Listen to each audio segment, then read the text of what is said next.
So yan mga kapising, isang muna mapagpalang umaga sa ating lahat. Magpasalamat tayo sa ating mahal na Panginoon sa panibagong umaga. Napasabak tayo mga kapising sa paghilahan ng isda. Wow! Yan. Unang laot ko nga pala yan. Kalipas ng unang bagyo kung Karina. Yan. Pasabak agad tayo sa hilahan. Maganda nga pala ang padawi kapising ng isda na yan.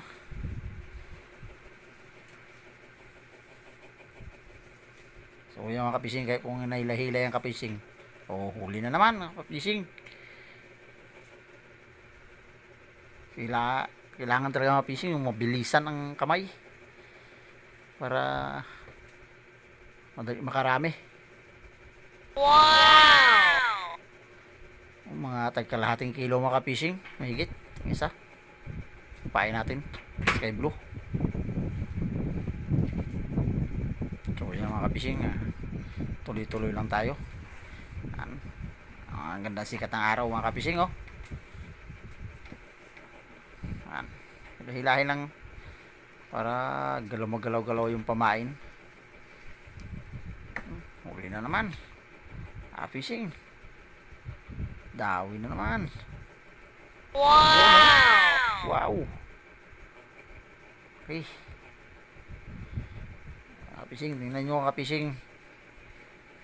Salamat talaga tayo sa biyaya ng ating Panginoon kasi magandang padawi. Kahit isang linggo ang bagyo, kabawi rin naman. Tawi na mga kapising, tawi na naman. Ganda talaga ng padawi fishing. Makasamahan ko mga taga-Pag-asa yan sa likod, taga-Pag-asa. Fishing, gandang padawi, mga midyahin, tambakol, halo. Yan,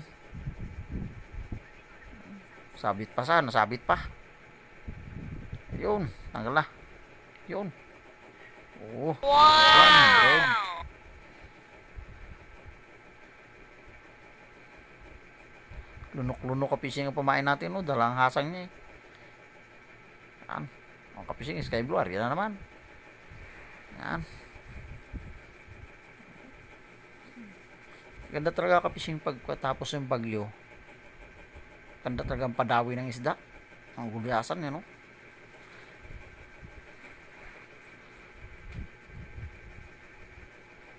Ganda yung padawi niya. Wala pa. Sayang. Wala nga pala yung kapising ang huli ko na yan.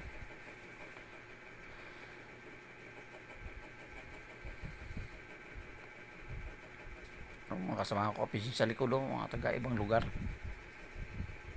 Kaya saan gusto niya, taga Lamis, taga Pag-asa. Yan ang kasama ko kapising.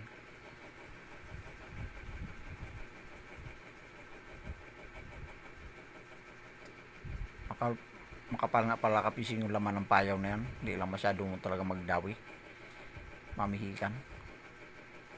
Kasi yung nagkalma ng 2 araw, pero medyo malakas pa, pinasok agad ang taga Pag-asa. Daan-daan ang huli nila. Hindi kasi kami makalabas kapising sa amin kasi gawa ng malaki yung alon. Kaya sila una talaga makapalaot. So yan pala ang huli ko kapising, nasa mga 20 kilos na. Yan, nilagay ko dyan sa lagayan ng drum. A few moments later. So yan ang kapising, nagpatimbang na ako. At ang huli ko pala, yan ang huli ko.